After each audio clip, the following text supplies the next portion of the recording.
Autentikasi adalah bagian yang paling penting dari sebagian besar aplikasi.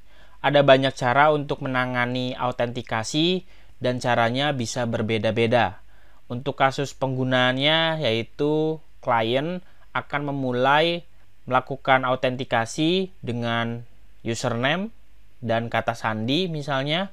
Setelah diautentikasi, server akan mengeluarkan JWT atau JSON Web Token. Tentu JWT itu nanti dapat dikirimkan atau disertakan melalui header sebagai token authorization-nya.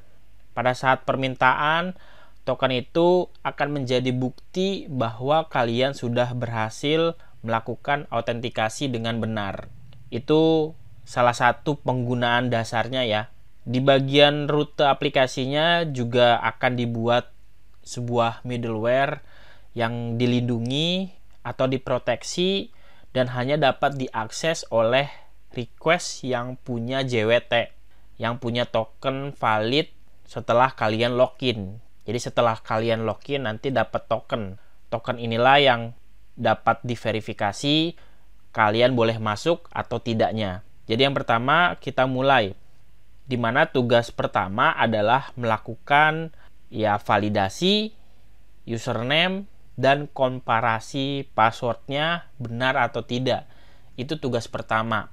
Ini kita lagi ngomongin proses login ya. Lalu nanti tugas yang kedua adalah mengenerate JSON Web Token. Dan tugas yang terakhir adalah membuat sebuah guard untuk melakukan proteksi routing dalam memeriksa JWT yang valid berdasarkan request saat itu. Nah, itu ada 3 tugas ya, yang nantinya kita bagi-bagikan ke beberapa video setelah ini. Jadi video ini masih membahas seputar proses autentikasinya dan cara kerjanya. Tugas-tugasnya sudah saya jelaskan. Paling di awal boleh kalian generate melalui CLI buat sebuah modul namanya out yang nantinya di dalamnya itu disertakan sebuah controller dan juga service namanya out. Boleh saja kalian generate ketiga fitur ini melalui CLI, jalankan satu persatu. Silakan buka terminal atau buka terminal baru juga boleh. Perintahnya adalah nes spasi G modul out. Nanti CLI-nya akan buatkan sebuah folder namanya out. Di dalamnya ada modul out-nya. Di sini dia buat create out modul di folder out dan mengupdate app modulnya. Apa yang diupdate? Kalian bisa lihat di app modul sudah diimpor secara otomatis out modulnya. Agar out modulnya bisa digunakan di dalam aplikasi Nest.js-nya. Nah, itulah keunggulan Nest CLI. Semuanya sudah diimpor dan diekspor dan dibuatkan juga file secara otomatis. Keren ya. Ini baru out modul. Tinggal jalankan lagi Nest generate controller out. Ditunggu sampai selesai.